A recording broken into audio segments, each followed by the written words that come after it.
La verdad que la finalidad es que puedan tener, digamos, una pincelada en general lo que se hace con un niño que debuta por primera vez con una crisis epiléptica. Creo que comenzando con eso podemos empezar a hacer un buen abordaje a nuestro paciente. Entonces, hoy la clase que les voy a dar es manejo y abordaje de la primera crisis epiléptica. De último, si tienen dudas, ya pues me lo pueden ir comentando. Si me desean interrumpir, pues ya me lo indican. Entonces, bueno, para comenzar, sabemos que las crisis epilépticas es uno de los motivos principales de consulta en el servicio de urgencias, que eso le causa demasiado estrés tanto a los papás como a los médicos que hacemos o que hacen turnos, ¿verdad? Porque es un motivo súper frecuente. Más o menos se estima que el 10% de la población en general va a tener una crisis epiléptica en su vida, y la mitad de ellas pues va a ocurrir en la infancia y en la adolescencia. Y bueno, para entender un poquito, sí tenemos que estar claros sobre qué es una crisis epiléptica. Entonces, va a ser una aparición transitoria de signos o síntomas que son secundarios a una actividad eléctrica anormal, excesiva y sincrónica del cerebro. Y tenemos que tener claros que una sola crisis epiléptica que no vuelve a ocurrir, pues no le podemos decir que sea una epilepsia, ¿no? La Liga Internacional contra la Epilepsia hace una definición de qué es la epilepsia con estos 3 enunciados que sí los tenemos que tomar en cuenta, ¿verdad? Porque muchas veces el niño debuta con una crisis y los papás lo primero que te dicen es, y mire, pero esto va a ser epilepsia o no, ¿verdad? Entonces sí tenemos que tener claro cuáles son estos conceptos. Entonces, al menos tiene que tener 2 crisis no provocadas o reflejas con más de 24 horas de separación. O una crisis no provocada, y sí que la recurrencia es alta, más de un 60% durante los próximos 10 años. Una crisis no provocada y dependiendo de los resultados de los exámenes, ¿verdad? Como salgan. Y si tenemos con una crisis epiléptica, vamos a poder tener también orientar a un diagnóstico en concreto de un síndrome de epilepsia. Entonces vamos a poder ya definir al paciente con diagnóstico de epilepsia. Entonces, yo creo que todos sí sabemos que es una crisis epiléptica, ¿verdad? O al menos pues a lo largo que llevan de la formación de pediatría, pues lo han leído. Entonces creo que lo primero, lo básico es saber si la crisis epiléptica o el evento que presenta el paciente es una crisis epiléptica o se trata de algún trastorno paroxístico no epiléptico o un imitador de las crisis, ¿verdad? Entonces tenemos que primero, antes que nada, tenemos que definir si el paciente está teniendo, ¿es una crisis epiléptica o es un trastorno paroxístico no epiléptico, ¿verdad? Eso es lo primero que tenemos que tener nosotros en mente con cualquier paciente que tengamos en el servicio de urgencias. La segunda cosa que tenemos que saber nosotros es de que, miren, muchas veces el paciente llega con una crisis epiléptica, ¿verdad?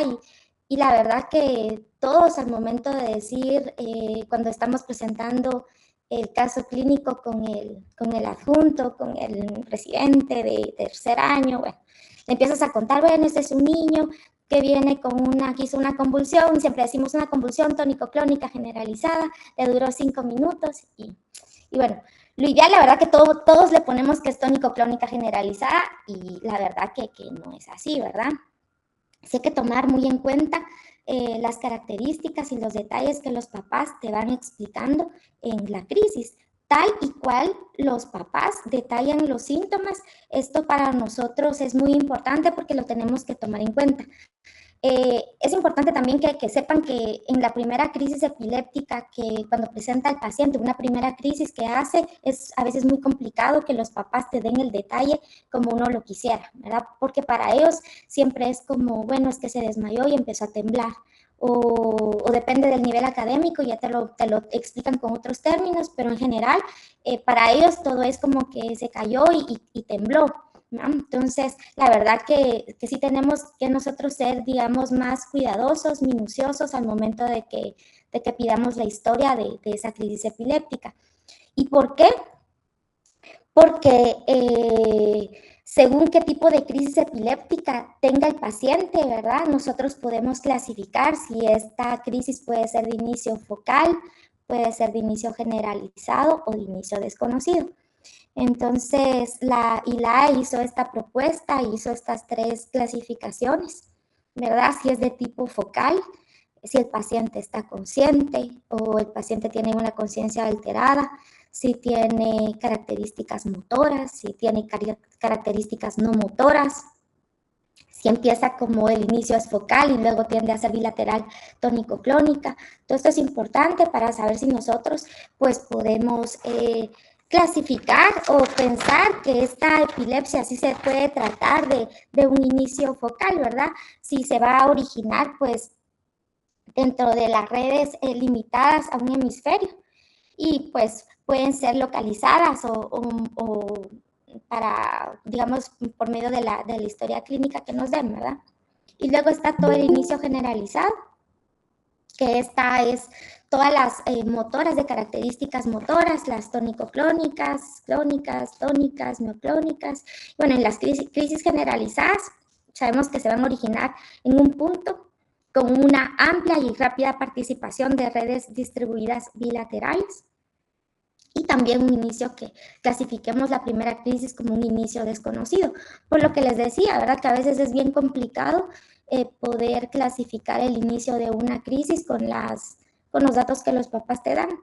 Porque como están tan nerviosos, la verdad que es complicado tener una historia así bien detallada. Entonces, esta es la propuesta del 2017 de la ILAE.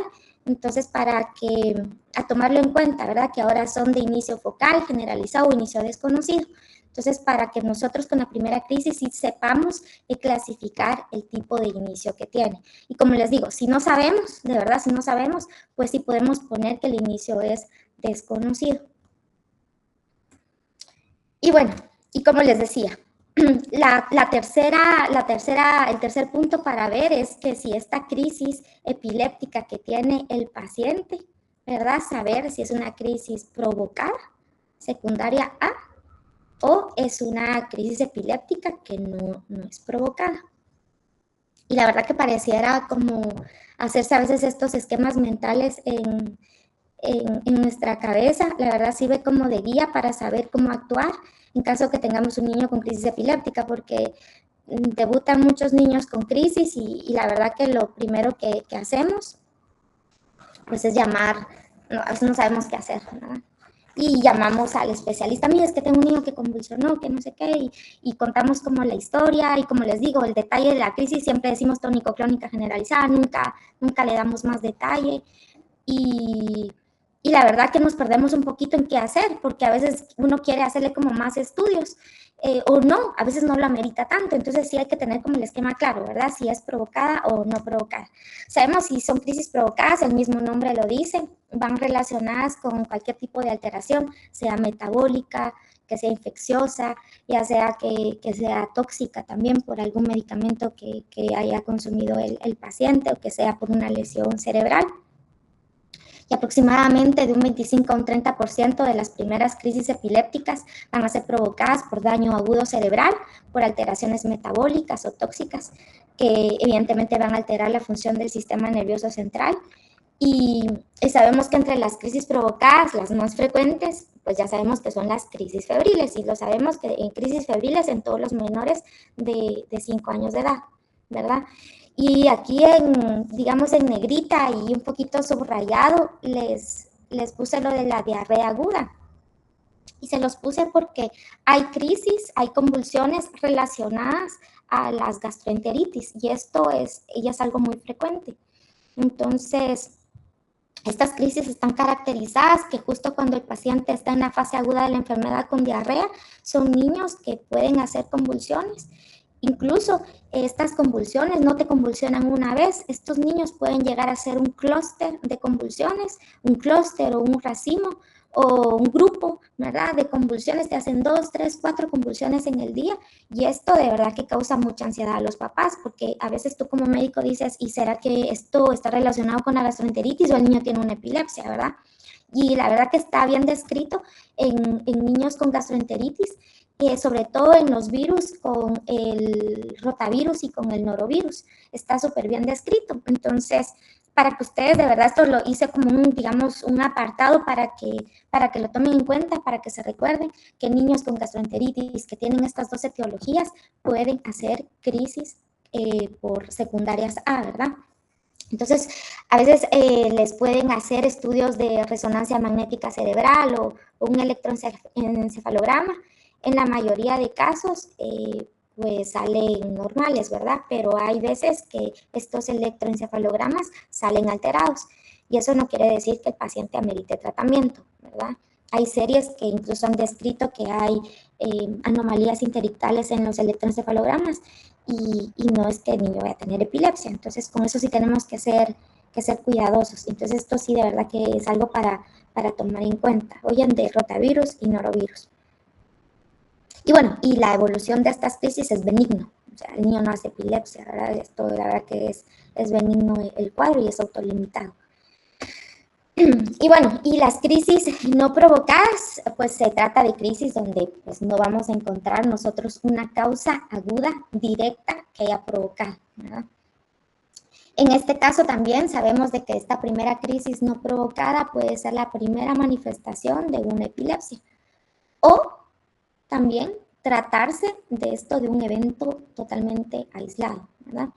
Entonces, y tener en cuenta que el riesgo de recurrencia de una crisis no provocada durante, digamos, los próximos 5 años, ya un niño que te haya hecho una crisis, el riesgo de que lo vuelva a hacer es de un 45%, ¿verdad? Esto porque, esto sí muchas veces los papás te preguntan, mira, ¿y hay riesgo que lo vuelva a hacer? Sí, está descrito que sí hay un riesgo.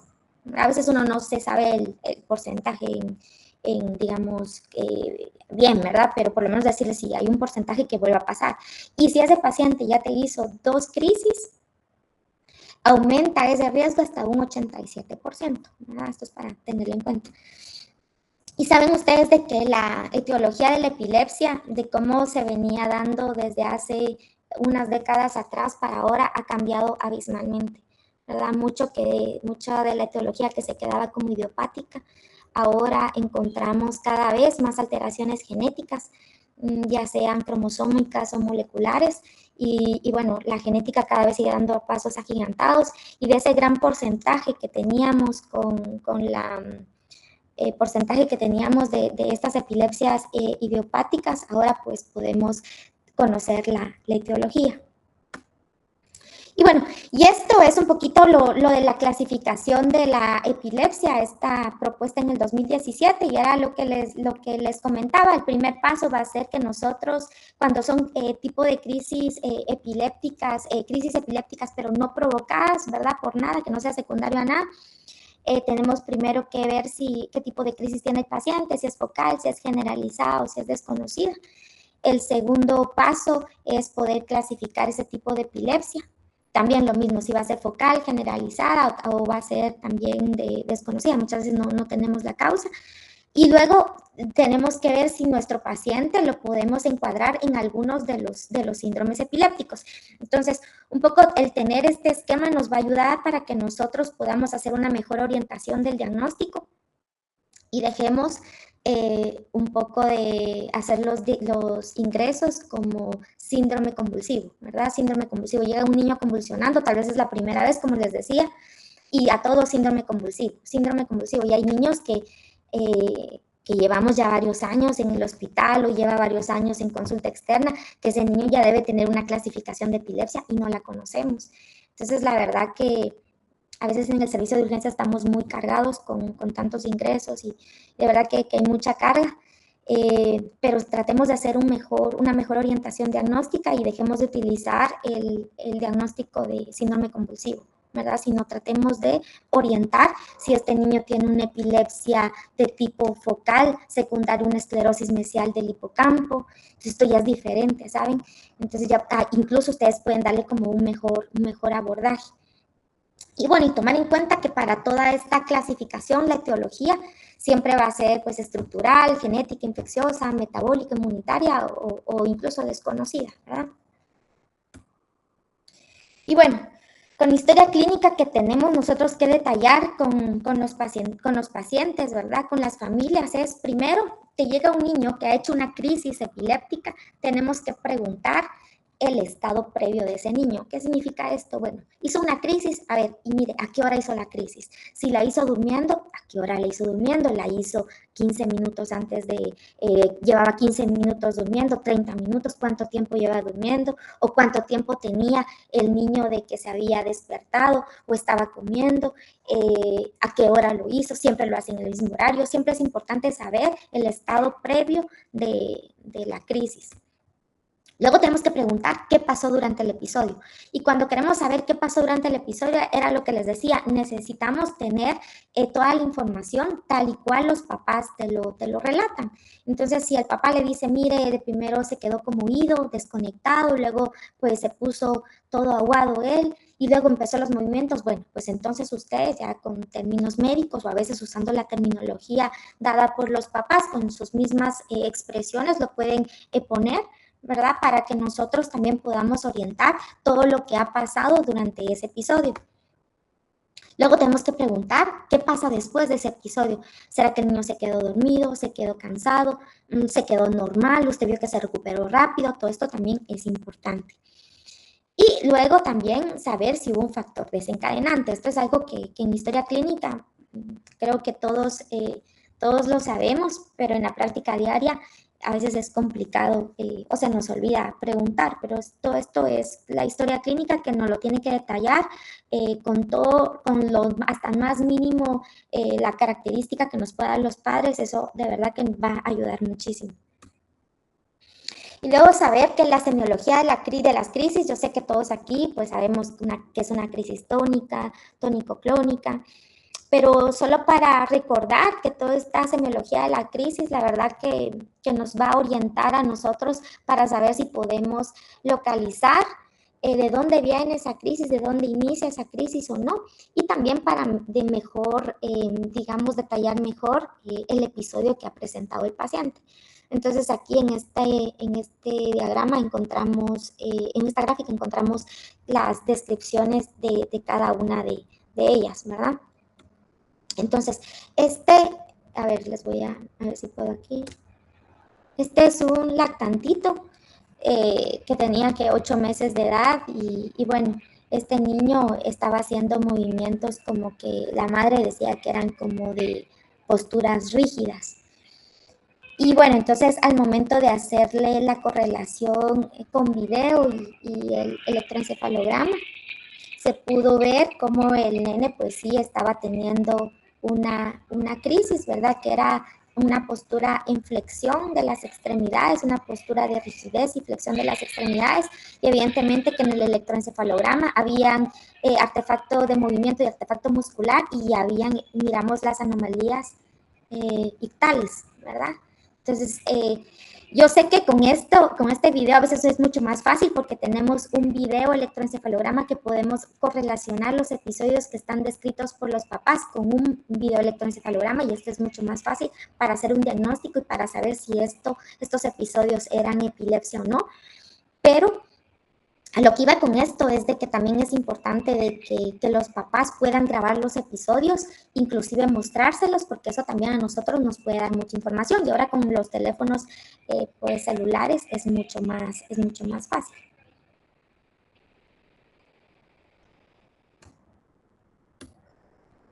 Y bueno, y luego están todas las características que usamos en todas las crisis que pueden ser de tipo focal. Entonces, en esto hablamos de características sensoriales, que es cuando el paciente pues no muestra ningún signo clínicamente, solo es el síntoma que el paciente puede tener y que lo expresa. Esto sobre todo las características focales las dan en pacientes que ya pues que tienen lenguaje, ¿verdad? Y sobre todo los preadolescentes, adolescentes, que ellos ya te pueden explicar qué es lo que sienten antes de tener una crisis. Las emocionales, que bueno, son crisis que presentan, como una emoción, ya sea que estén ellos antes de la crisis, estén con mucha euforia, mucha alegría, o que puedan tener sensación de miedo. todos los automatismos, perdón, que son pacientes que tienen la cognición está alterada, pero tienen una actividad motora más o menos coordinada y pueden hacer, pues, digamos, pueden hacer movimientos, pues, manuales, orofaciales, pueden desvestirse, caminar, correr, todos los cognitivos, que estos, pues, son todos estos fenómenos que te dicen los pacientes de que, de decirte que ellos ya han vivido algo, ¿verdad? O que tienen o algunas alteraciones, ya sean visuales, pensamiento forzado, una respuesta alterada. Y bueno, ya todas las autonómicas que ya está en digamos, todo lo que tiene que ver con el sistema nervioso autónomo, que puede implicar tanto del aparato cardiovascular, póngale y las pupilas, que tengan diaforesis, digamos, que tengan sudoración, que estén cianóticos. Y bueno, con los antecedentes en historia clínica que tengamos nosotros, ¿verdad? Con los antecedentes es importante en neurología, pero creo que en todas las especialidades. Siempre es importante saber si hay consanguinidad en la familia por todas estas enfermedades autosómicas recesivas. Preguntar sobre los abortos. Usualmente la causa de aborto aquí, los papás te dicen de que fue una infección urinaria o que tuvo una infección, o a veces no saben, pero sí es importante preguntar cuántos abortos o hijos fallecidos tienen. Los antecedentes en la familia neurológicos o psiquiátricos también son importantes. Y evidentemente que como pediatras, yo sé que es bien complicado lo del crecimiento y desarrollo, de saberse cada hito del desarrollo. A veces de verdad que cuando uno estudia en los primeros años de residencia, esto de Nelson, este apartado de crecimiento y desarrollo, la verdad que es a veces complicado porque queremos tratar de memorizar cada cuánto, cómo hace cada hito del desarrollo. A veces todo es complicado y con la práctica es que pues se va haciendo mucho más fácil. Entonces, el detallar todo el crecimiento y desarrollo de los niños y ver si este niño que presenta esta crisis epiléptica tiene retraso o no es muy importante. La exploración física, acostúmbrense a desvestir al paciente, desvístanlo, véanle desde el fenotipo que tiene, si tiene dismorfias, si se parecen a los papás, el perímetro cefálico, acostumbren a medir perímetro cefálico tanto al paciente como a los papás. Muchas veces tienen micro o macrocefalia y esto se correlaciona con los padres. Entonces, no digo que todo, que siempre pase, ¿verdad? Que tengan microcefalia y tengan retraso del desarrollo, esto no va bien, ¿verdad? Pero sí es importante hacer la medición tanto de los papás como del niño. Ver las características que tenga del pelo, la piel, porque sabemos que hay muchas enfermedades metabólicas que nos pueden orientar a el estado nutricional que tenga, si el niño ustedes le sienten un olor extraño, puede ser que la primera vez que lo vean dice, ay, qué extraño huele el niño, y pasado tal vez porque, bueno, uno a veces piensa, bueno, tal vez es la higiene en casa y esto, pero cuando ya están en el hospital y los volvemos a ver, a veces ya sí ni los exploramos, ¿verdad? Ya no, espero que no pase, pero lo digo porque, bueno, yo también fui residente, a veces no los exploramos completos y la verdad que a veces son estos detallitos que van haciendo la diferencia. Entonces, si encuentran un olor peculiar, raro en un paciente, también esto es importante por todas las enfermedades metabólicas, aunque son raras, siempre hay que considerarlas y que no tengan órganos aumentados de tamaño.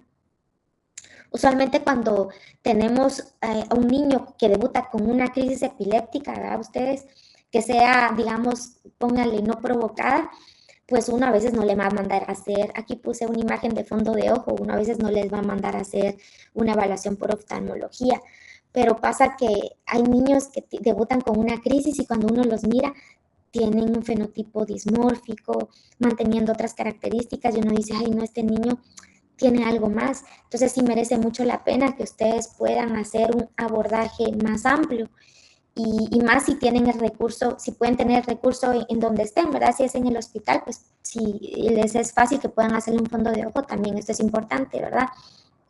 Esta es una mancha rojo cereza de una enfermedad metabólica de depósito, que es la enfermedad de Tay-Sachs. Y que bueno, hay quienes han diagnosticado esta enfermedad solo con lo del fondo de ojo, ¿verdad? Entonces es importante siempre que lo tomen en cuenta.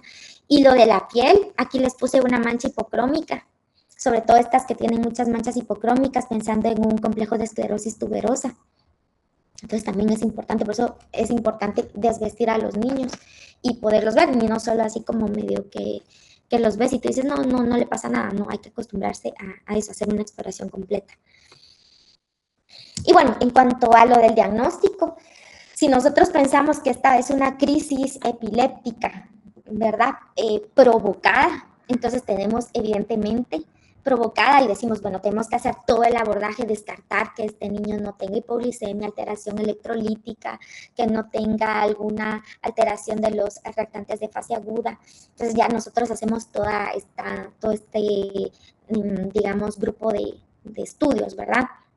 En otros lugares, sé que aquí es más difícil, cuando son lactantes, pues se tiene que descartar todo lo de los errores innatos del metabolismo, dependiendo, ¿verdad? Si es un niño que tiene una hiperlactacidemia o tiene una hiperamonemia, son niños que se le tienen que hacer estudios pensando en los errores innatos del metabolismo. Sé que aquí va a ser más complejo, es mucho más difícil, no tenemos ni aminoácidos ni ácidos orgánicos en orina, pero a veces indicadores como pónganle un amonio que siga elevado, un lactato muy elevado, hay que tener ojo y siempre pensar que puede haber algún error innato del metabolismo.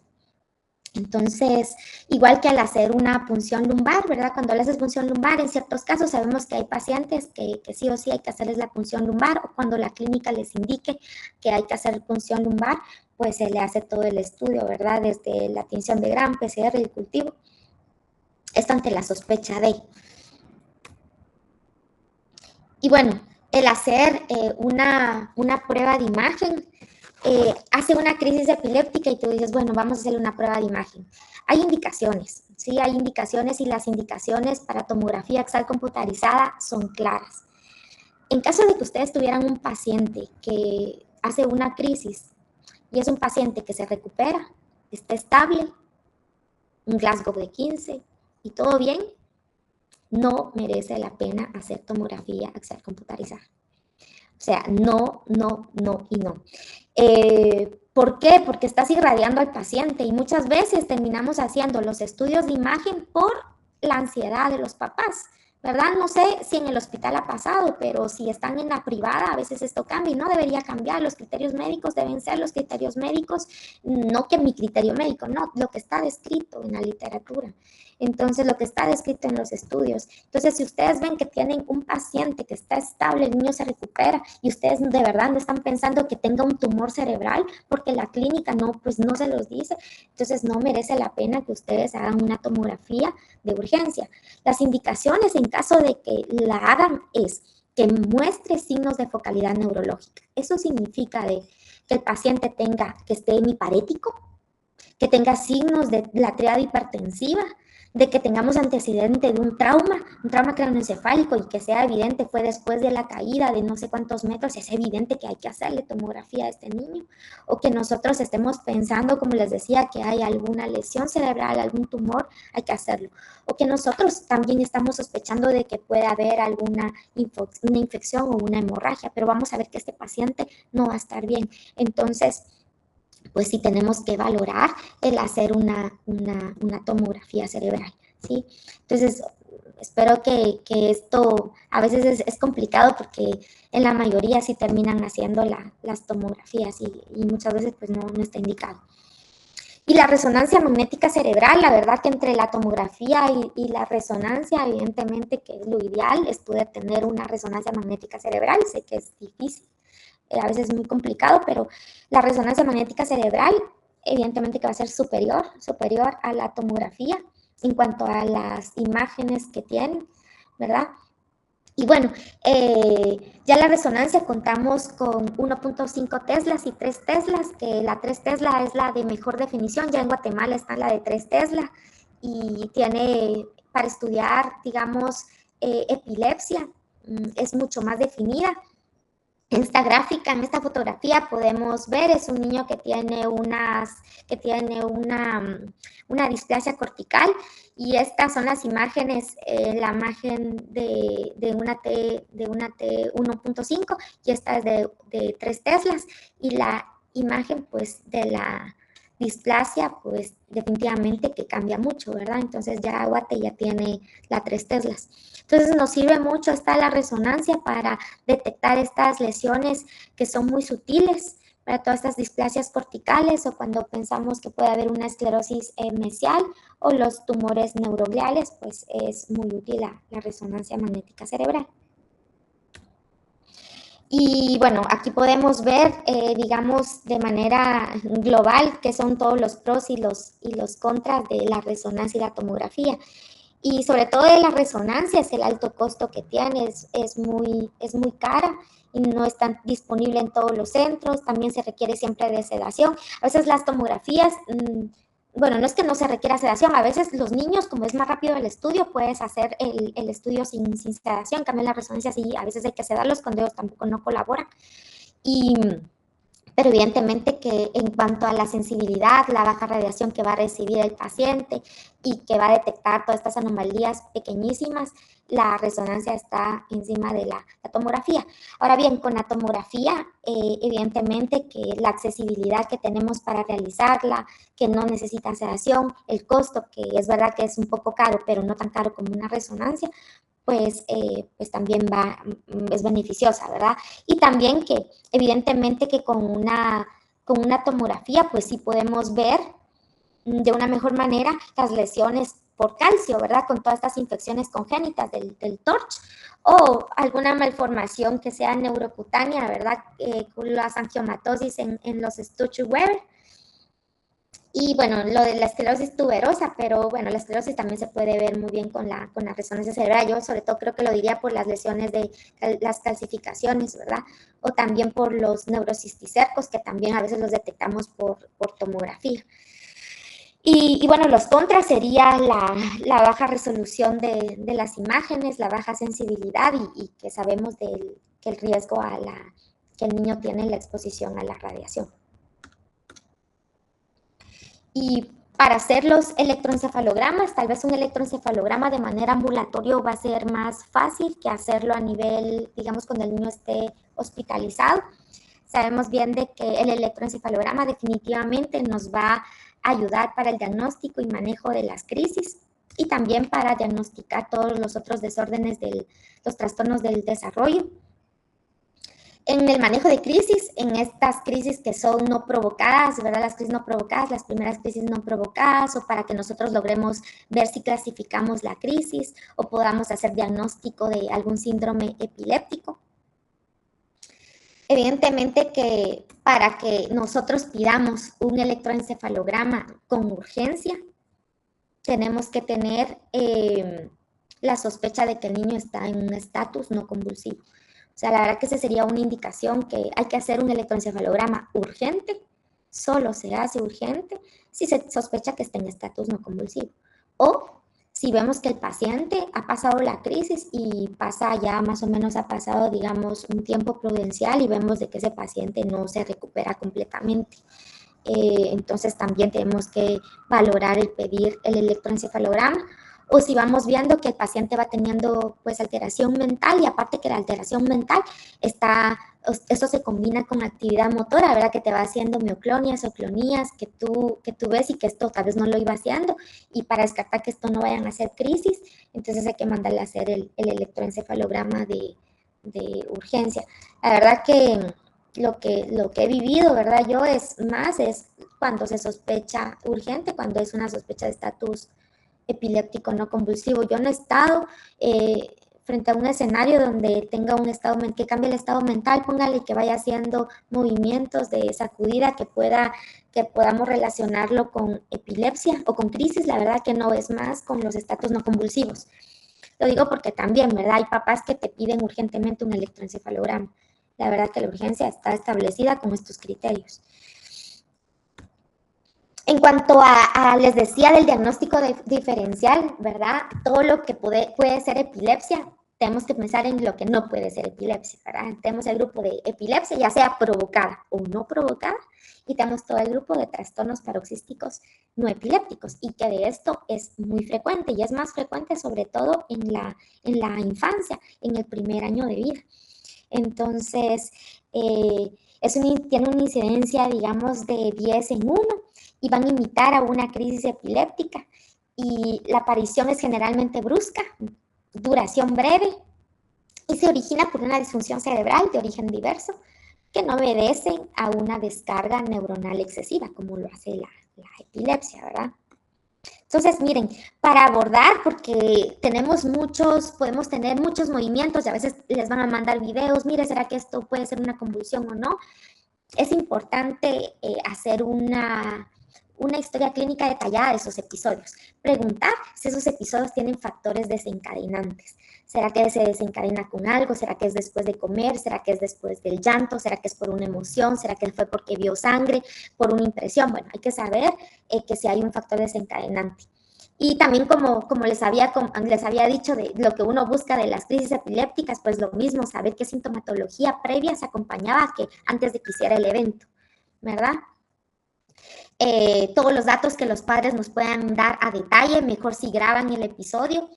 Y luego, pues siempre preguntamos qué pasaba antes, qué pasa durante el episodio y qué pasa después. ¿Será que ese paciente se recupera rápido o no? Usualmente en los trastornos paroxísticos no epilépticos la recuperación es rápida.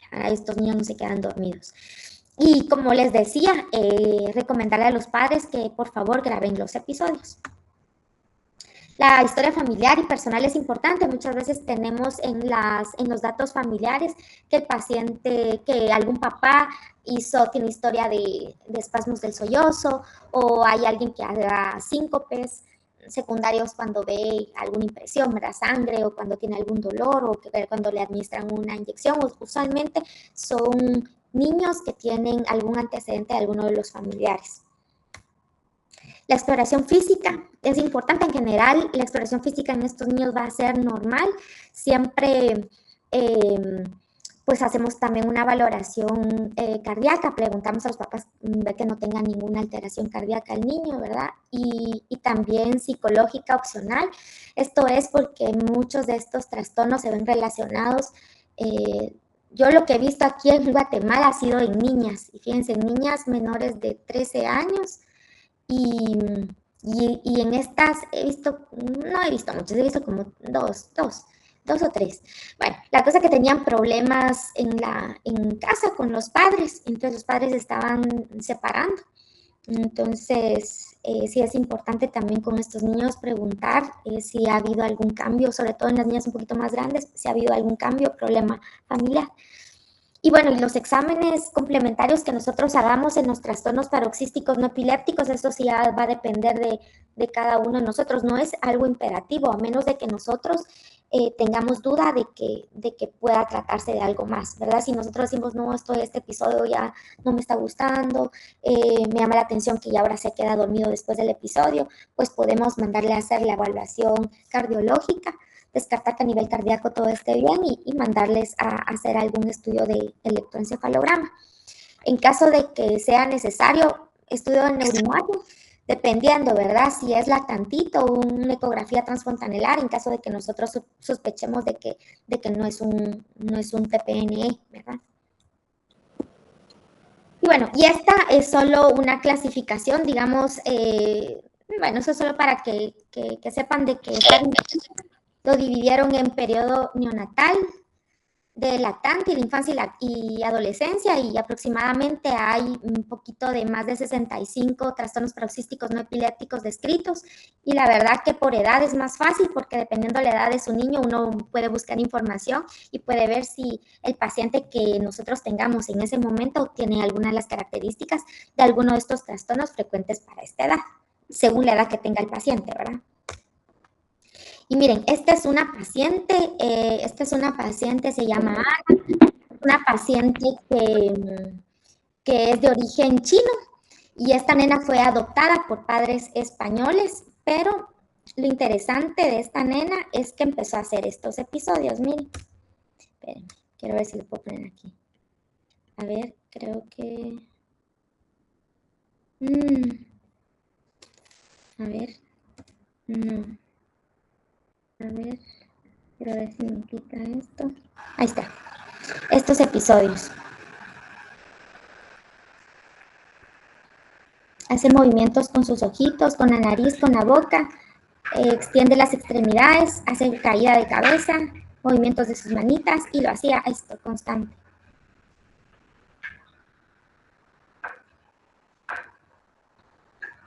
No interrumpía en realidad las actividades, ella continuaba, pero esto lo hacía muchísimas veces, ¿verdad? Entonces, viéndolo en retrospectiva, y ahora que estamos hablando de trastornos paroxísticos no epilépticos, cuando lo vemos, de verdad que podemos ahora decir, bueno, mire, era evidente que esto no es epilepsia, ¿verdad? Yo lo veo y digo, bueno, no, esto no va a ser epilepsia, pero esta nena llega al servicio de urgencias de uno de los hospitales, ¿verdad? Y entonces ven estos episodios que cada vez los estaba haciendo más, y fue una nena que la tratan como un estatus epiléptico, que esto fuera un estatus epiléptico.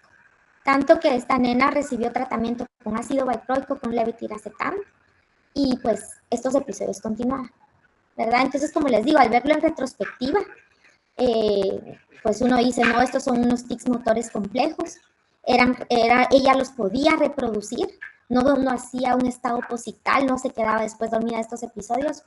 En retrospectiva todo es muy fácil, pero esta nena fue tratada como un estatus epiléptico, ¿verdad? Entonces, la verdad que es interesante ver todos estos trastornos paroxísticos no epilépticos, porque la verdad que van saliendo bastantes y a veces son tan llamativos que a veces uno duda que no vaya a ser epilepsia, ¿verdad? Entonces sí, la verdad que el tener así estas grabaciones ahora con los teléfonos también pues, se pueden documentar más casos que sean interesantes de cara a docencia, ¿verdad?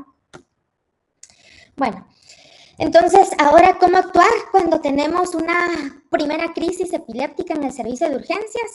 Si ya lleva los 5 minutos, lo que tenemos que hacer este es un esquema, digamos, general. En este esquema, la verdad que me gustó porque es como muy básico, ¿verdad? En la primera crisis, lo primero que tenemos que hacer, ya lleva 5 minutos nuestro paciente, entonces tenemos que actuar. Entra en urgencias, es un nene o nena que tenemos que siempre estabilizar la vía aérea y la respiración, circulación y bici, ¿verdad? Si está en un centro hospitalario, lo idealmente es que se tenga un acceso venoso, lo ideal. Pero a veces que con el estrés, que si la niña está o el niño está en movimiento, a veces no se puede canalizar, pues esto sería lo ideal. Ideal para tener una vía, un acceso venoso y poder sacar analíticas, ver que no tenga hipoglucemia de la niña o que no tenga alguna alteración electrolítica. Y siempre tener a la mano alguna de las benzodiazepinas. Entonces, en el lugar donde estén, siempre pregunten qué es lo que hay. ¿Será que hay midazolam, diazepam? ¿Qué es lo que tienen, verdad? Porque puede llegar un niño convulsionando y uno a veces no sabe ni qué es lo que tiene en el servicio de urgencias. Entonces, con el midazolam, la primera dosis lo que va a hacer es abortar, terminar, finalizar esa crisis. Y de ahí pues nosotros preguntamos, ¿verdad? Historia del evento, qué fue lo que pasó, si estuvo desencadenado por algo o no. Y tenemos que ver si este niño pues tiene fiebre o tiene algún otro factor desencadenante, ¿verdad? Pensando, como habíamos dicho, en todas esas crisis epilépticas provocadas. Entonces sí tenemos que hacer como el screening de eso. Y luego pensar que si es una crisis no provocada, pues ya se determinará la etiología, ya se puede valorar los estudios, pero digamos la primera fase es, lo primero es usar pues la primera dosis de benzodiazepina, ¿verdad? Y tener una vía venosa y evidentemente que pues hacer todo lo de sus analíticas. Pero en el mejor de los casos es de que le pongas la primera dosis de la benzodiazepina y que la crisis ceda. Pero, ¿y qué pasa si esa crisis continúa? Entonces, de cara a nosotros, ¿verdad? Creo que lo importante, los que estén en urgencias, bueno, los que están en intensivo, pues ya es el manejo de intensivista y todo, y es diferente, pero en urgencias, lo importante es que podamos hacer un manejo integral, instaurar el tratamiento que sea rápido y que sea beneficioso, pues, para el paciente, ¿verdad? Entonces, ¿qué pasaría si esa crisis no cede? Si esa crisis no cede, tenemos que tener en cuenta que podríamos estar frente a un estatus epiléptico, que esto también puede ser una urgencia neurológica frecuente, ¿verdad? Y esto puede ocurrir en el contexto tanto de un paciente epiléptico como otras etiologías, como hablábamos, hasta un estatus epiléptico febril, ¿verdad? O secundario infección. Entonces, la cosa es de que esto puede pasar. Y el objetivo inicial, principal, es esto: instaurar rápido y simultáneamente los cuidados que estabilicen al paciente. Y que nosotros, los médicos que estamos tratando a este niño, podamos identificar qué es la causa que le ha llevado a este estatus, ¿verdad? Por eso es de que cuando uno piensa en todo lo no provocado, ¿verdad? La crisis epiléptica no provocada, no, perdón, provocada secundaria A, pues tenemos que descartar esto, de que no vaya a ser alteración electrolítica infecciosa o que tenga alguna lesión cerebral. Entonces, la definición que se usaba, digamos, del estatus epiléptico es una crisis epiléptica que persiste por un tiempo de 30 minutos. O también que durante esos 30 minutos el paciente te va haciendo varias crisis y no recupera el estado de conciencia, ahora va haciendo varias crisis durante todo ese tiempo. Y ahora pues tenemos una nueva definición, la ILAE hace una propuesta y la propuesta que hace ofrece una orientación en cuanto se considera el tratamiento, ¿verdad? Entonces usa en el tiempo, en el T1 y el T2. El T1 es el tiempo, el momento en el que se debe iniciar tratamiento, y el T2 va a marcar el momento en que el daño neuronal o la alteración autoperpetuante de esas redes neuronales puede comenzar. E indica que este estatus epiléptico debe de controlarse, ¿verdad? Entonces ya a partir de estos 5 minutos es que ya se tiene que iniciar tratamiento, y a los 30 minutos pues se debería de controlar el estatus epiléptico. En cuanto a los tiempos, va cambiando y cuando inicia el tratamiento y cuando inicia el estatus, ¿verdad? Va cambiando en cuanto a si es una epilepsia, un estatus epiléptico, perdón, tónico-clónico generalizado, focal o no convulsivo. Entonces aquí la verdad que va cambiando según los tiempos.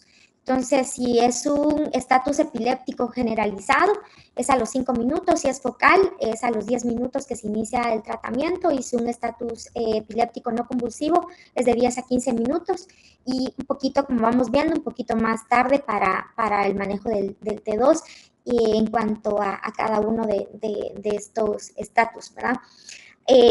A veces es complicado el que si llega a ser evidente que el niño está teniendo un estatus epiléptico focal, será evidente, ¿verdad? Pero como les digo, a veces no es es un poco complicado y el niño va haciendo focal y luego lo generaliza. Entonces hacemos, la verdad que teníamos manejando al paciente como en este rubro, ¿verdad? Y las etapas del estatus epiléptico va por los tiempos. Es un estado epiléptico precoz de 5 a 10 minutos, el estado epiléptico establecido es de 10 a 30, el estado epiléptico refractario va de 30 a 60 minutos, y luego está el estado epiléptico maligno. Y al refractario maligno ya entran a unidad de terapia intensiva con monitorización de electroencefalograma en los casos ideales, ¿verdad? La monitorización que hacen cardiorrespiratoria y su electroencefalograma que tendría que estar monitorizado el paciente. Y bueno, en cuanto al manejo, entonces, durante los primeros minutos, ¿verdad? Si pasa esto en los primeros minutos, ya sabemos que lo primero que vamos a hacer es estabilizar a nuestro paciente, siempre asegurar la vía aérea y intentar que sea canalizado a toda costa, que por favor lo canalicen, ver que no tenga, hacemos lo primerito es tomar que no tenga fiebre, ¿verdad? Tomar la glicemia, que no esté hipoglicémico, hacerle las analíticas, si llega febril de una vez sacarle cultivos. Y bueno, durante los primeros, ya en los 5 minutos que el niño pues empieza a tener la crisis, en el minuto 5, ¿verdad? Que esa crisis no cede, pues empezamos a tener que tener un acceso venoso. ¿Qué pasa si no tenemos una vía venosa? En caso que nosotros no tuviéramos una vía venosa, podríamos usar el midazolam, se podría utilizar de manera bucal, intramuscular, ¿verdad? Ahora, si no se tiene midazolam, se puede utilizar el diazepam vía rectal. Y en caso de que tengamos una vía venosa, ya podemos usar el midazolam, ¿verdad? El midazolam o el el diazepam o el midazolam son los dos benzodiazepinas, por eso hay que saber qué es lo que vamos a tener en cada centro donde estemos. Si llega a los 10 minutos y ese paciente persiste con esa crisis, ya ponemos la segunda dosis de benzodiazepina. Ya usamos la segunda dosis. Solo podemos usar 2 dosis de benzodiazepinas. En caso que esas 2 dosis fallen, ya no vamos a usar una tercera dosis. Ya nos empezamos a pensar de que necesitamos tener un fármaco antiepiléptico. Entonces, esta guía es una guía de la Sociedad de Urgencias Española Pediátrica. La verdad que las guías pueden ir cambiando según el centro, en cuanto que no hay, digamos, un consenso general. La verdad que el ácido valproico y el levetiracetam son 2 medicamentos de amplio espectro que se usan tanto en epilepsias focales como generalizadas, que bueno, son los de, digamos, los de batalla para usar, ¿verdad? Uso en niños, o también están usando la fenitoína, ¿verdad? Entonces hay que ver qué es lo que tenemos nosotros en el servicio de urgencias, y ese sería, hay que usar el primer fármaco si ya antiepilépticos, si vemos que estos 15 minutos estas crisis continúan, ¿verdad? En caso de que no tengamos en todo este tiempo, sigamos sin tener un acceso venoso, tocará poner un intraóseo y administrar la medicación pues vía intraósea. En cuanto a saber lo de los medicamentos, las dosis, creo que pues eso lo podemos tener a mano para revisarlo. A veces no lo tenemos tan a la mano, pero creo que lo importante es saber la secuencia de lo que tenemos que hacer en caso que nos encontremos en un escenario de este tipo. Ahí, con el ácido valproico, a veces hay contraindicaciones en pacientes que tienen alguna metabolopatía. Y como les decía, a veces acá es complicado porque no tenemos pacientes que tengan diagnóstico de estas enfermedades metabólicas, pero sí hay en digamos, algunos casos que el ácido valproico pues estaría contraindicado. Y cada uno de los medicamentos, digamos la fenitoína, pues sabemos de que puede causar arritmias, hipotensión, entonces también tenemos que estar estamos pendientes de esto. El ácido valproico puede causar alteraciones hepáticas, hiperamonemia, también puede causar trombocitopenia. Y el levetiracetam, la verdad que es el medicamento que, digamos, que menos efectos adversos puede tener, ¿verdad? Y bueno, como les decía, de la primera línea vamos a tener levetiracetam, valproato y la fenitoína. Y fármaco de segunda línea, pues seguimos teniendo cualquiera de estos 3, ¿verdad? En caso de que el paciente lleguemos a los 30 minutos y el paciente pues siga con crisis, son niños que para todo esto ya tienen que valorar si empezamos el uso de midazolam en bomba de infusión, propofol, o un coma barbitúrico, ¿verdad? Y para toda esta secuencia siempre tenemos que vigilar cómo está la vía, asegurar la vía aérea, ¿verdad? Siempre ver la vía aérea, estabilizar, y en cada momento que vamos tomando una decisión, siempre valorar si encontramos nosotros alguna causa precipitante, ¿verdad?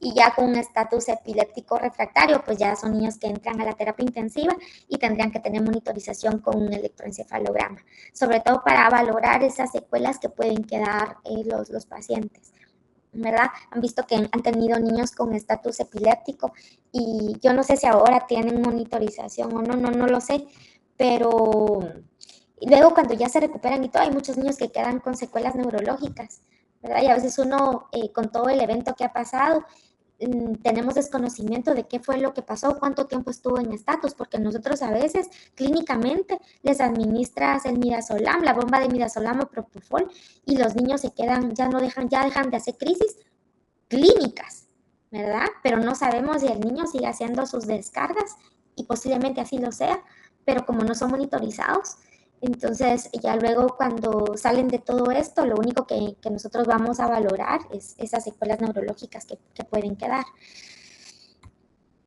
Y bueno, y el tratamiento que vamos a dejar nosotros a largo plazo, póngale, si ya sabemos que es una crisis epiléptica provocada, pues dependiendo de la causa, valoramos si se va a dejar medicamento por un tiempo o no, ¿verdad? Sobre todo en estas crisis, si son crisis febriles, sabemos que las crisis febriles simples no se tratan, las complejas sí. entonces valoramos dejarle medicamento.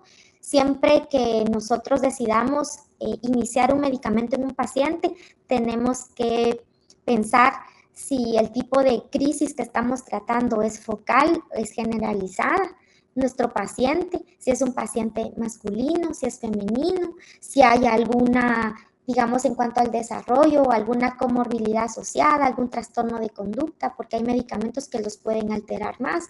Entonces, la verdad que ustedes solo piensen de que si tienen un paciente, pues hay que poner a ese paciente en el escenario, a ese paciente, y ver qué es lo que sea mejor para ese paciente, ¿verdad? Entonces, esto sería del tratamiento y evidentemente que de manera general sabemos de que hay antiepilépticos focales, hay epilépticos que sirven para las crisis generalizadas y para cada una de las crisis hay medicamentos que son de elección. En Guatemala, la verdad que no hay todos los medicamentos que existen en el mercado. Pero está bien tener como un esquema y saber qué medicamentos tenemos que usar y póngale si tienen duda al usar algún medicamento y no están muy seguros, siempre traten de optar por esos medicamentos de amplio espectro, todos los medicamentos que sean, digamos, como el ácido valproico, el levetiracetam, topiramato, son medicamentos de amplio espectro que los puedes usar tanto en epilepsias focales como generalizadas y a veces es más fácil utilizar estos medicamentos de amplio espectro que un medicamento que sea para una, póngale un medicamento que sea focal y que sea para una epilepsia que no le va a ir bien y lo que va a hacer es exacerbar todo el cuadro al paciente, ¿verdad? Entonces con eso sí tenemos que ser cuidadosos y si empezamos a utilizar algún medicamento, así sea uno, imagínense que el ácido valproico es lo que más usamos, pues entonces conocer cuál es el mecanismo de acción del ácido valproico, qué efectos secundarios tiene y, o esperados, cuáles son los más frecuentes para que nosotros podamos explicar a los papás. Y si se le va a dejar un medicamento de manera ambulatoria a un paciente, hacer siempre una escalada lenta hasta llegar a la dosis óptima, no darlo de golpe, porque a veces tenemos efectos secundarios. Aquí es peculiar, fíjense, porque aquí he visto con el ácido valproico, cuando les ponen dosis, de una vez las dosis un poco altas, las ponen a veces a 30, 40 miligramos kilo día, he visto niños con equimosis y cuando le mando a hacer la hematología tiene plaquetas bajas, ¿verdad? Le retiro el ácido valproico y el niño recupera las plaquetas. Entonces, la verdad que a veces, esto lo he visto solo un par de pacientes, pero me llama la atención que no sé si es porque no toleran la dosis de un solo de golpe, ¿verdad? Usualmente estos medicamentos se tienen que ir con una escalada lenta. Y igual el retiro tiene que ser lento. Piensen también que cuando ustedes administran un medicamento, denle la dosis, que sea una dosis que los papás puedan darle, ¿verdad? No le dejen 1.2 mililitros, 1.1 mililitros, porque seamos honestos que esto es difícil para los papás. Entonces es difícil también de entender un medicamento que se va a dar diario, no sabemos por cuánto tiempo, entonces tenemos que tratar de optimizar también y facilitar la vida también de los papás. Entonces no pongamos 1.3, 1.2, no, pongámosle o 1.5 o 1, pero esto de 1.1, no, esto es muy difícil, ¿no? Y explicarle esto, los efectos secundarios que pueda tener el medicamento que le están dando. Y bueno, miren, este es un caso clínico y la verdad que vamos a ver este videíto, pero sí me gustaría escuchar, espérenme, miren, pues vamos a ver este videíto, es corto el video, pero sí me gustaría escuchar a alguno de ustedes y quiero que me describan lo que están viendo, ¿verdad? Como tal cual, no quiero que me digan si es crisis, no, Dios, no es crisis, no, lo que están viendo.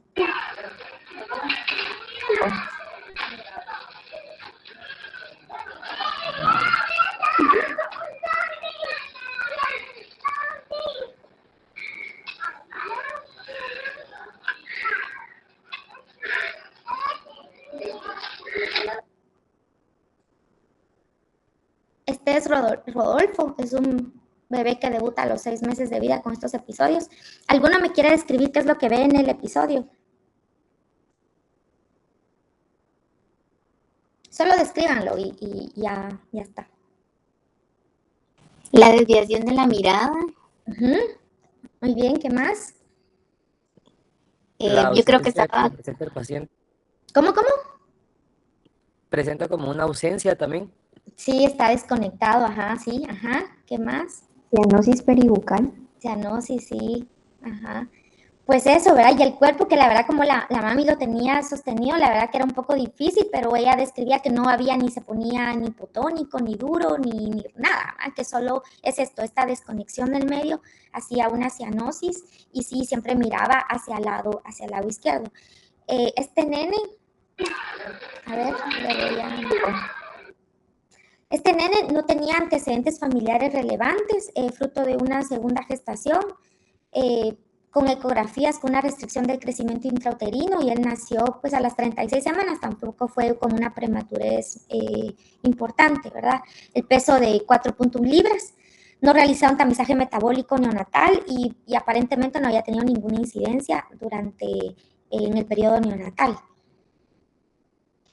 Y claro, llamaba la atención que este niño, como empezó con estos episodios, ¿verdad? Al conocerlo, era un niño que a la exploración física, no tengo una exploración física sin ropitas ni nada, ¿verdad? Pero llama la atención que este nene, con una microcefalia, ¿verdad? Estaba en -3 desviaciones estándar. La verdad que tal vez aquí no se ve bien, no tengo una foto así de perfil. La cara era pues ovalada, la boca en carpa, retrognatia, paladar ojival, clinodactilia, un niño con hipotonía, una criptorquidia bilateral, y evidentemente que para la edad evaluada del niño, que fue antes del año de vida, el niño tenía pues un retraso importante del desarrollo. Entonces, esta familia había consultado con otros médicos, y bueno, estos médicos con estos episodios les dijeron que tal vez podían ser crisis, ¿verdad? Entonces le mandaron a hacer un electroencefalograma y miren, fue totalmente normal. Le mandaron a hacer una tomografía axial computarizada. Y ahí en la tomografía, pues reportaba que había sospecha de agenesia o disgenesia, no quedaba claro, del cuerpo calloso. Y esto era que sugerían una leucoencefalopatía periventricular.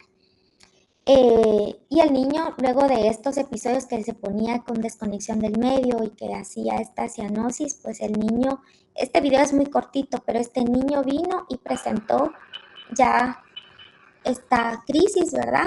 Es muy cortito el video, pero podemos ver que este nene, él hacía crisis focales y hacía clonías de la extremidad superior derecha y desconexión del medio, ¿verdad? Y ella decía que solo era su bracito, porque a veces lo hacía con sus dos bracitos, que las pernitas nunca lo hacía, por eso ella no lo grababa, y la verdad que era muy difícil porque sus crisis duraban 20 minutos, entonces era muy complicado, porque donde ella vivía, pues ya nadie quería, digamos, llegaba el nene con una crisis, le decían de que no la querían atender porque no había pediatra, ¿verdad? Entonces la verdad que ella tuvo que comprar su oxígeno y ella lo iba cargando y con fenobarbital, porque con fenobarbital era que se controlaba las crisis de este Rodolfito. Y bueno, entonces lo que se hizo fue pues mandarle a hacer su resonancia magnética cerebral. Ya teníamos una tomografía, pero en estos casos, como ya les había explicado, es importante determinar un estudio pues mucho más específico, de mejor resolución. Se le manda a hacer la resonancia magnética cerebral, que pues se ve una agenesia del cuerpo calloso, pues la dilatación que ven, dilatación ventricular, y también reportaban las imágenes, no las tengo en digital, entonces la verdad que esto fue tomado con celular, y reportaba una área focal microgiria parietal superior derecha, ¿verdad? Entonces se le manda a hacer de nuevo. Bueno, entonces ya tenía tratamiento, como él seguía con estas crisis de desconexión y de movimientos clónicos de extremidades, se le administra ya medicamentos con el ácido valproico, luego se asocia levetiracetam porque continuaba con las crisis.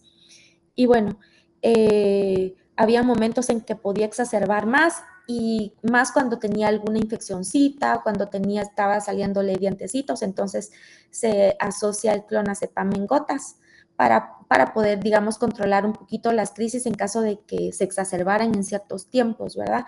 Entonces ya con esto el nene Rodolfo estuvo controlado.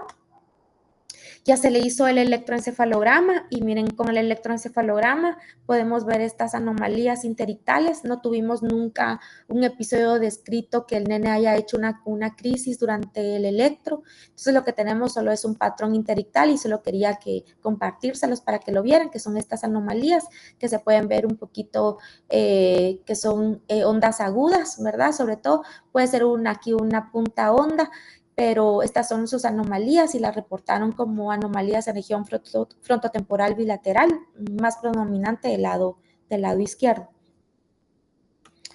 Y bueno, este nene fue orientado como una epilepsia focal de etiología estructural genética, evidentemente porque ya miramos el fenotipo que tenía el paciente, ¿verdad? Que era un paciente que tenía que tener algo genético, sí o sí, algo pasaba con esa genesia del cuerpo calloso.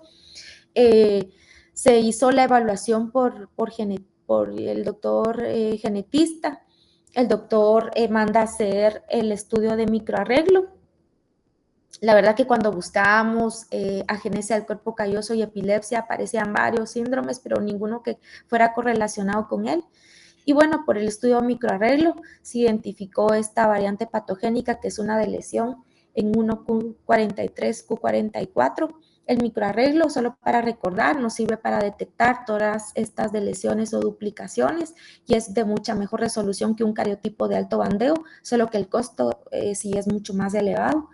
Y bueno, gracias a este estudio y se puede identificar que el nene lo que tiene es un síndrome, así se llama el síndrome de microdeleción 1Q43, Q44. Hay pocos casos descritos. Estos se caracterizan por esto, por agenesia del cuerpo calloso, por epilepsia, hipotonía. Son niños que tienen retraso de su desarrollo, discapacidad intelectual. Y la verdad que lo importante es con este nene es que se pudo hacer diagnóstico. Y miren, lo importante para un papá hacer diagnóstico, porque muchos diremos, bueno, pero se le hizo diagnóstico y en qué cambió, va el niño, cómo está. Y la verdad que gracias a eso y que los padres han estado haciendo mucha terapia y estimulando al niño, estos niños en general con agenesia del cuerpo calloso son niños que presentan una hipotonía severa. Y si se dan cuenta, Rodolfo el día de hoy ya se puede sentar, es un nene que puede empezar a manipular, es un nene que la verdad que lo han estimulado y lo han trabajado mucho. Y la verdad que para ellos significó un fin de la odisea diagnóstica porque ya tienen diagnóstico con su hijo, saben que algo genético pasó. Han recibido un consejo genético. El consejo genético fue valorar si esta deleción es una deleción de novo, que significa que la hizo el propio paciente o puede venir de alguno de los papás. Lo que sugiere genética es de que los papás puedan hacerse el estudio, se lo puedan hacer también, ya sea que se hagan un estudio microarreglo o que se hagan directamente un FISH para saber si tienen la misma deleción, pero creo que ya ellos no lo harán, ellos no van a tener otro hijo y el hijo mayor que tienen es un hijo que es sano, no, de momento creo que no lo van a hacer, pero bueno, el consejo genético está. Y también el conocer la enfermedad de su hijo les permite saber el pronóstico que puede tener este síndrome y también todo lo que pueden esperar, ¿verdad? Entonces, en resumen, diré que lo importante con la primera crisis epiléptica es determinar si es una crisis epiléptica o no. Eso es de verdad que lo básico. Determinar si es o no es una crisis. Segundo, clasificar el tipo de inicio de crisis y podemos decir si fue focal, generalizado, si fue de inicio desconocido. Luego, identificar la causa es importante en caso de las crisis que son provocadas y en caso de crisis que no sean provocadas, pues tenemos que tratar de orientar qué tipo de epilepsia tiene, será que este niño encaja con algún síndrome epiléptico. Entonces, sí es importante que podamos hacer este discernimiento en nuestra mente, ¿verdad? Y conocer el diagnóstico, pues lo importante es conocer cuáles son esas indicaciones urgentes para hacer tomografía cerebral y también cuando es que tenemos que hacer indicación de una resonancia cerebral y un electroencefalograma, sobre todo porque estos niños que con epilepsia no se queden con una tomografía axial computarizada, pídanle a los niños resonancia magnética cerebral, ¿verdad? Incluso a veces hay que valorar qué es lo que vamos a hacer, si es tomografía o resonancia, porque terminamos haciendo tomografías, el papá ya se gastó 1.800 quetzales y, y luego le decimos hay que hacerle resonancia, son otros 3.600, es complicado. Entonces sí hay que valorar y optimizar recursos. Y bueno, la instauración rápida del tratamiento, identificar cualquier condición precipitante para que logremos controlar en nosotros las crisis y que el niño, pues, esto que no llegue a un evento de estatus epiléptico y le cause daño irreversible, ¿verdad? Y bueno, cualquier sugerencia, cualquier comentario me lo pueden decir. No, no olviden de que la verdad que esta clase es como una clase bien, bien básica. Pero miren, por más cansados que estemos, piensen de que podemos nosotros ser la diferencia en el trabajo y que no sabemos si nuestras conductas pueden cambiarle la vida al paciente y todo lo que eso puede repercutir en las familias. Entonces, por más estresados y por más que pensemos de que tal vez no podemos florecer en el lugar donde estemos, ¿verdad? Entonces, tratemos siempre de dar lo mejor. Y si tienen dudas, me las pueden comentar. Doctora, buenas noches. Perdone, yo tengo una duda. Es que no me quedó claro el concepto de estatus epiléptico no convulsivo. Bueno, cuando es estatus epiléptico no convulsivo, significa que el niño no te hace ningún movimiento, simplemente tiene alteración de la conciencia. Y claro, cuando tenemos un paciente en un estatus epiléptico no convulsivo, el niño no te hace ningún movimiento, no hace ninguna sacudida ni nada. Y claro, pues urgentemente a veces lo que hay es tomografía, le hacen tomografía y el niño no recupera la conciencia. Estos niños sería indicación hacerles un electroencefalograma urgente, ¿verdad? Para saber, porque claro, poniéndole el electroencefalograma y monitorizando a este paciente, podemos ver si este niño está en estatus. Y como le digo, pues posiblemente hay muchos niños que llegan y con esas alteraciones y que solo se intuban. Entonces hace todo, ¿verdad? Vía aérea y todo, y son niños que entran al intensivo y a veces pues no tenemos para monitorizar. Yo no sé si ya en el Roosevelt tienen algún electroencefalograma portátil, pero usualmente no son monitoreados por electroencefalogramas y lo ideal sería eso. Entonces un estatus epiléptico no convulsivo es esa alteración del estado de conciencia que el niño no te va a hacer ni sacudidas, ni postura rígida, nada, nada. Simplemente tiene alteración del estado de conciencia. Pero que el diagnóstico lo hacemos, vamos viendo con esa alteración con un electroencefalograma, o sea que sí es importante el electroencefalograma en esos casos. Gracias, doctora. Hola doctora, buenas tardes. Gracias por su clase. Yo solo tenía una duda. En un paciente que presenta pues una primera crisis y pues se le inicia tratamiento y todo, y después de esto, pues ¿al cuánto tiempo? Si un paciente después de estar con tratamiento todo marcha bien y no vuelve a convulsionar, ¿qué criterios toma en cuenta como para retirar el medicamento o cómo se puede ir retirando el medicamento? Mire, a ver, imagínense que si es un niño, aquí dos escenarios, ¿verdad? Si es un niño con una crisis epiléptica secundaria a algún proceso infeccioso o algún, digamos, traumatismo cráneoencefálico, el tratamiento lo podemos hacer, digamos, durante un corto tiempo, ¿verdad? Hacemos un electroencefalograma, a veces si tenemos el recurso se puede hacer un electroencefalograma control previo a la retirada y en unos meses valorar si se puede retirar ya el tratamiento, ¿verdad? En esos casos. Pero cuando son casos de crisis epilépticas que no son provocadas por nada y nosotros pensamos de que estamos frente a una epilepsia, porque imagínense, encuentra un electroencefalograma muy alterado y que tal vez nos orienta que puede ser una epilepsia generalizada, usualmente el tratamiento lo llevamos por un mínimo de 2 años, ¿verdad? De 2 años. Y se le explica a los papás esto, que durante este tiempo se le va a poner y nosotros valoramos la retirada. Fíjese que depende, ¿verdad? Nosotros, pues allá nosotros lo que hacíamos era un electroencefalograma a veces de control, ¿sí? Incluso los papás a veces lo piden porque tienen miedo de que el niño vuelva a hacer una crisis.